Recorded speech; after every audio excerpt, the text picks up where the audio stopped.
Hi traders, I am Rajni. Trading तक के पहले एपिसोड लेकर मैं हाजिर हूँ।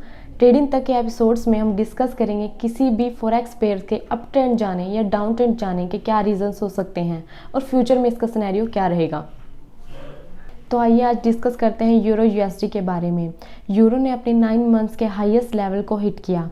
तो आइए जानते हैं कि इसके पीछे मेन रीजंस क्या रहेंगे और फ्यूचर में इसका ट्रेंड क्या रहेगा। यूरो ने अपने 9 मंथ्स के हाईएस्ट लेवल को हिट किया, जिसके पीछे सबसे बड़ा मेन रीज़न यूनाइटेड स्टेट्स की रिपोर्ट की नेगेटिव आना है। On the other hand, European central bank के अधिकारियों ने इंटरेस्ट रेट को बढ़ाने की मांग को जारी रखा, जो कि यूरो के लिए एक पॉजिटिव स्टेप हो सकता है। यूएसडी में गिरावट का सबसे बड़ा मेन रीज़न यह है कि यूएस के इकोनॉमिक्स का जो डाटा है वो काफ़ी समय से नेगेटिव आया जा रहा है और उसकी इकोनॉमिक्स काफ़ी टाइम से ठंडी पड़ रही है। उसके साथ साथ इसका सबसे बड़ा मेन रीज़न ये रहा कि United State producer price index relatively कम आया है। डाटा के अकॉर्डिंग जो फोरकास्ट की गई थी वो 0.1% होनी चाहिए थी, जो कि पास्ट में 0.2% रही, लेकिन एक्चुअल डाटा जो हमारे सामने आया वो -0.5% रहा, जिससे कि ये शो होता है कि जो उसके प्रोड्यूसर प्राइस इंडेक्स है वो दिन पे दिन गिरती ही जा रही है।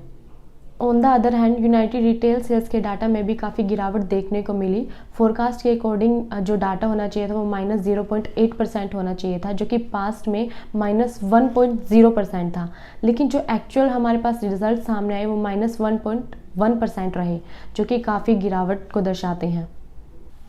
उसके साथ साथ बेंचमार्क 2 ईयर ट्रेजरी नोट, जो कि इंटरेस्ट रेट के एक्सपेक्टेशन से रेटेड है, वो 9 बेस पॉइंट से गिरकर 4.11 बेस पॉइंट पर आ गया। उसके साथ साथ 10 ईयर इन्फ्लेशन रिपोर्ट, जो कि 9 बेस पॉइंट से गिरकर 3.40% आ गई, यानी कि यूएस के सारे डाटा में गिरावट ही देखने को मिली है। आइए अब जानते हैं कि यूरो के अप ट्रेंड जाने के क्या कारण हो सकते हैं।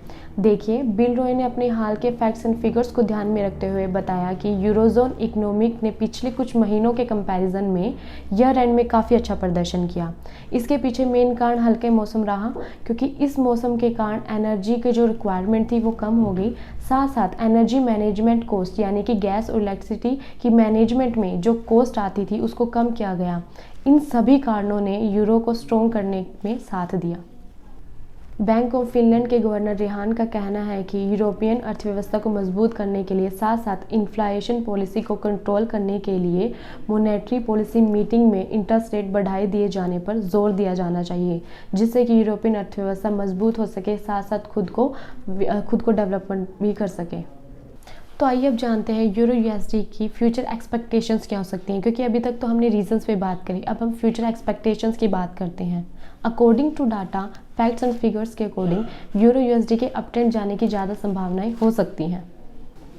एट लास्ट जानते हैं कि यूएसडी का प्रेजेंट सिनेरियो क्या है। यूएसडी का जो डाटा है वो काफ़ी यूजिंग दिखाई दे रहा है। अगर हम पॉजिटिव फेस देखें तो यूएसडी टेक्नोलॉजी के एरिया में काफ़ी अच्छा परफॉर्म कर रहा है। हाल ही के आंकड़ों के मुताबिक नेटफ्लिक्स की मजबूत सब्सक्राइबर संख्या के कारण यूएसडी टेक्नोलॉजी के एरिया में काफ़ी अच्छा प्रदर्शन कर रहा है। पिछले शुक्रवार यूएसडी के स्टॉक्स काफ़ी मिले जुले दिखाई दिए।